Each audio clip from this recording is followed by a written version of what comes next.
Angel Locsin, magbabalik showbiz na nga ba? Malaking network umano ang gustong daw gawing host ang award-winning actress sa kanyang pagbabalik. Mukhang magkakaroon na naman ng bagong TV series ang aktres na si Angel Locsin.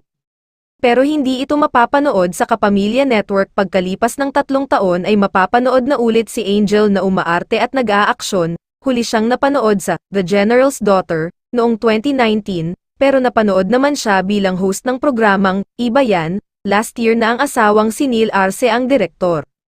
Kamakailan lang ay inisplat ng showbiz insider na si Rose Garcia ng Marites University, ang pahayag ng kapamilya actress na si Dimples Romana kung ano na nga ba ang pinagkakaabalahan ng kanyang kaibigang si Angel Locsin.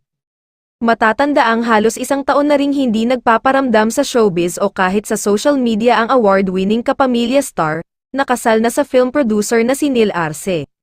Say ni Dimples, hindi naman daw siya na-o-offend kahit paulit-ulit na tinatanong ng mga tao kung ano na nga bang update sa kanyang kaibigang matagal nang nasa hiatus, alam daw kasi niyang maraming nakakamiss dito.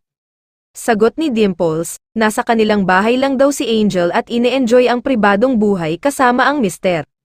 Bagay na para kay Dimples, masaya siya sa kung anuman ang desisyon ng kaibigan ngayon dahil ito rin ang wish niya kay Angel noon, na mag-slow down na muna. Lalo na't grabe rin ito pagdating sa pagtulong sa kapwa, hindi na raw kasi sila bumabata.